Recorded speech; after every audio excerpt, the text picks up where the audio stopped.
नमस्कार, मी पंजाब डक.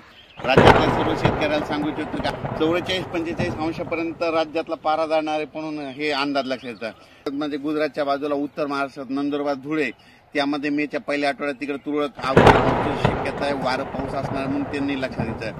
त्याच्यानंतर जळगाव जिल्हा मध्य प्रदेशकडे पाऊस पडणार आहे. त्याच्यामुळे मेच्या पहिल्या आठवड्यात त्याच्यामुळे जळगाव जिल्हा, जळगाव, जामोद, बुलढाणा जिल्हा, अमरावती, अकोला, वर्धा, नागपूर, भंडारा, गोंदिया, चंद्रपूर या भागामध्ये अवकाळी पावसाची शक्यता आहे म्हणून मेच्या पहिल्या आठवड्यात हे अंदाज लक्षात येतात. त्याच्यानंतर तेलंगणात देखील अवकाळी पाऊस पडणार आहे मेच्या पहिल्या आठवड्यात. त्याच्यामुळे तेलंगणाच्या सीमालगत नांदेड, धर्माबाद, त्याच्यानंतर नायगाव नरसी या भागामध्ये, त्याच्यानंतर देगलूर, सगरोळे या भागामध्ये अवकाळी पावसाची शक्यता आहे म्हणून त्यांनी देखील लक्षात येतं.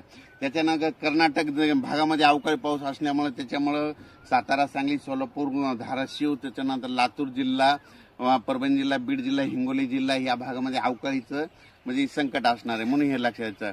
त्याच्यानंतर कोकण पट्टीमध्ये देखील मेच्या पहिल्या आठवड्यात अवकाळी पाऊस असणार आहे. त्याच्यामुळे पश्चिम महाराष्ट्रात तुरळक ठिकाणी अवकाळी येणार आहे आणि योगायोगानं पश्चिम महाराष्ट्रातलेच कांदे काढणे चालू आहे म्हणून त्यांनी काय करायचं, 2 तारखेपर्यंत तुम्ही कांदे काढा आणि झाकून ठेवा, कारण की 3-4च्या नंतर राज्यात वातावरण खराबच होणार आहे म्हणून हा अंदाज लक्षात येतो. अवकाळी पाऊस राज्यातला सर्व शेतकऱ्याला सांगतो की सर्व दूर नसतो, पण शेतकरी काय करतात, सर्वांना वाटतं की सगळीकडे, म्हणून हे पहिल्यांदा लक्षात घेणं जरुरी आहे.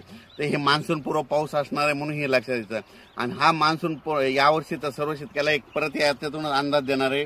यावर्षी खूप चांगला पाऊस पडणार आहे, म्हणजे समाधानकारक असणार आहे. जसा 2024ला पाऊस पडला तसंच यावर्षी 25ला देखील पाऊस पडणार आहे म्हणून ही शेतकऱ्यासाठी आनंदाची बातमी.